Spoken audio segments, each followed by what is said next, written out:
সুপ্রিয় দর্শক শ্রোতা, আশা করি সকলে ভালো আছেন। আজকের যে ভিডিওটাই আপনি দেখছেন, আমরা সবাই উদ্বেগ উৎকণ্ঠা আছি ইরান ভার্সেস ইসরায়েল আমেরিকা যুদ্ধকে কেন্দ্র করে। যে দেশেই বাস করছি সেই দেশের অর্থনীতি, নিজের ব্যক্তি অর্থনীতি সব মিলিয়ে আমরা একটা অনিশ্চয়তার মধ্যে আছি। তো সেই প্রেক্ষাপটেই আজকে আপনি এই ভিডিওতে জানতে পারবেন বিশ্বের কোন দেশ অর্থনৈতিক ঝুঁকির কোন পর্যায়ে আছে, কে কচু পাতার পানির উপরে টলটল করছে আর কে মোটামুটি টিকে আছে। বাস্তব ডেটা ভিত্তিক বৈশ্বিক অর্থনৈতিক ঝুঁকি বিশ্লেষণ 2026। এই বিশ্লেষণটা মুদ্রাস্ফীতি, ঋণ, রিজার্ভ, রাজনৈতিক স্থিতিশীলতা এবং বৈদেশিক নির্ভরতা এই 5টি সূচকের উপর ভিত্তি করে তৈরি করা। হাই রিস্ক জোন, যেটা অত্যন্ত ঝুঁকিপূর্ণ অর্থনীতি তালিকায় যেসব দেশ আছে সেটা আমি আপনাদেরকে শোনাচ্ছি। প্রথমেই আছে লেবানন। মুদ্রা 98% ধস নেমে গেছে। ব্যাংকিং সিস্টেম প্রায় অচল। খাদ্য ও জ্বালানি সংকট প্রকট। বাস্তবিক অর্থেই কলাপসড ইকোনমিতে ভুগছে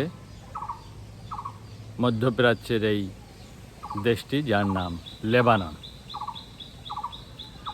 আর্জেন্টিনা হাইপার ইনফ্লেশনে প্রায় 100% তার মুদ্রার অবস্থা।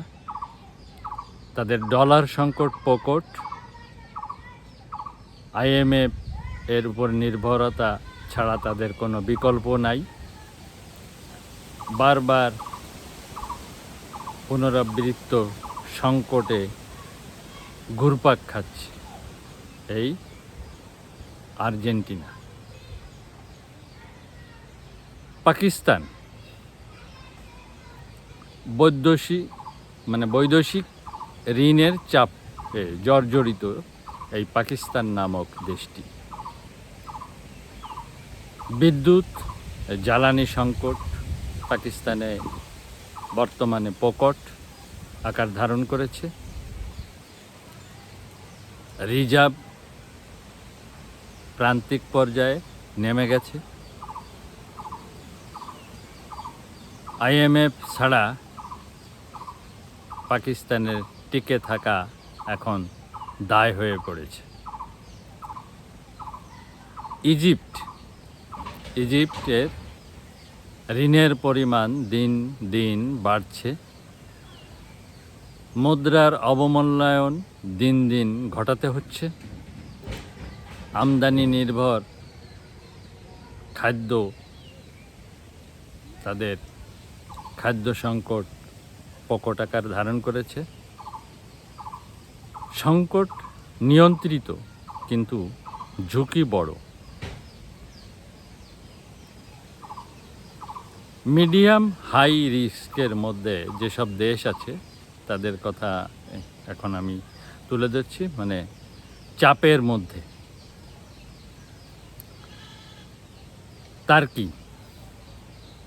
তার্কির লিরা, তার্কির মুদ্রার নাম লিরা, আমরা জানি। সেই লিরা এখন ইতিহাসের সর্বোচ্চ দুর্বল মুদ্রা। উচ্চ মুদ্রাস্ফীতি, কেন্দ্রীয় ব্যাংকের চাপ সৃষ্টি হয়েছে। শুধুমাত্র টিকে আছে ব্যবস্থাপনায়, কিন্তু ভঙ্গুর অর্থনীতি।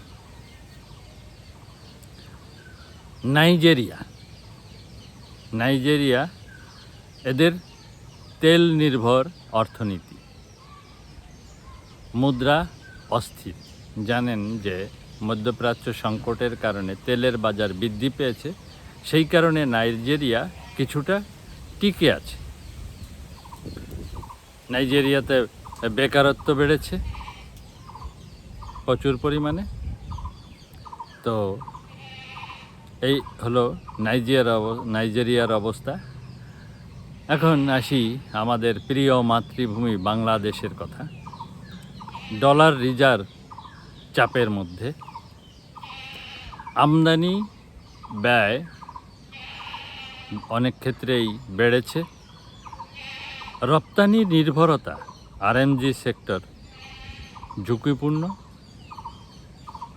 কিন্তু সার্বিকভাবে বলতে গেলে দেশে ঝুঁকি আছে, কিন্তু এখনও পদক্ষেপ নিলে নিয়ন্ত্রণযোগ্য। মডারেট রিস্কে আছে হলো স্থিতিশীল কিন্তু সতর্ক, সেটা হলো ইন্ডিয়া। উচ্চ প্রবৃদ্ধি, বড় বাজার, তবে বেকারত্ব, বৈষম্য অনেক ক্ষেত্রেই সূচক আকাশ ছুঁই করছে। স্টেবল অর্থনীতি, স্টেবল কিন্তু চাপ বাড়ছে ভিতরে। সৌদি আরবিয়া তেল সমৃদ্ধ রাষ্ট্র এবং তেল বিক্রির অর্থই রাষ্ট্রের আয়ের একমাত্র প্রধান উৎস। তেল আয়ে সৌদি আরব শক্তিশালী। তো ভিশন 2030 সেটাতে মোটামুটিভাবে দাঁড়িয়ে আছে তেলের বাজার বৃদ্ধি পাওয়াতে। তো তেলের দামের উপরে সৌদি আরবের অর্থনীতি নির্ভরশীল। লো রিস্কের অর্থনীতি, যেসব দেশে অর্থনীতিতে কোনো রিস্ক নেই, সেই সব দেশগুলোর কথায় এখন যাচ্ছি।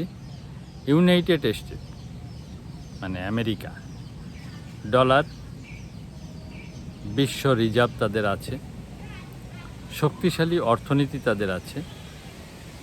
তো সেই কারণে তাদের ভয়ের কিছু নেই। সারা বিশ্বে যুদ্ধ বিগ্রহ করে বেড়ালেও তাদের সমস্যা নেই। চায়নার আছে উৎপাদন সুখ। সারা দেশের সকল জনগণ উৎপাদনমুখী, তাই রপ্তানি আয় দিয়েই তাদের অর্থনীতি এখনও সূচকের আকাশচুম্বী দিকে, মানে আকাশকে লক্ষ্য করে এগোচ্ছে, এইভাবেই টিকে আছে। তবে চায়নার রিয়েল এস্টেটে বড় সংকট দেখা দিয়েছে, রিয়েল এস্টেট ব্যবসায়। ইউরোপীয় ইউনিয়ন শক্তিশালী কাঠামো, তবে জ্বালানি নির্ভরতার কারণে তাদের অর্থনীতিও টলটলায়মান। মূল সূচক হলো 5টি জিনিস ঠিক থাকলে দেশ টিকে যায়: ফরেন রিজার্ভ, ইনফ্লেশন কন্ট্রোল মানে মূল্য নিয়ন্ত্রণ, পলিটিক্যাল স্টেবিলিটি রাজনৈতিক স্থিতিশীলতা, আর এনার্জি সিকিউরিটি জ্বালানি নিরাপত্তা, এক্সপোর্ট স্ট্রেংথ মানে রপ্তানি সক্ষমতা। এটা থাকলে রাষ্ট্র স্থির থাকে এবং রাষ্ট্রের ঝুঁকি অনেকাংশে কম থাকে। এখন বিশ্বে যা হচ্ছে, আঞ্চলিক অর্থনৈতিক চাপ বাড়ছে, ডলার সংকট বাড়ছে, যুদ্ধ ও জ্বালানি বাজার অস্থির, কিন্তু গ্লোবাল কোলাপস এখনই ঘটেনি। সব দেশ ধসে পড়ছে এমনও কোনো বিষয়ে পৌঁছেনি, তবে যুদ্ধ চললে অদূর ভবিষ্যতে আমরা তা দেখতেও পারি। বিশ্ব এখন ধ্বংসের দিকে না, বরং এক অসম ভারসাম্যের দিকে যাচ্ছে, যেখানে কিছু দেশ পড়ে যাচ্ছে, কিছু টিকে আছে, আর কিছু শক্তিশালী হচ্ছে। তা অর্থনৈতিক যুদ্ধ শুরু হয়েছে, কিন্তু সেটা বোমা দিয়ে না, ডলার, ঋণ আর বাজার দিয়ে। ধন্যবাদ, ভালো থাকবেন। মালিক ভরসা, জয় জয়।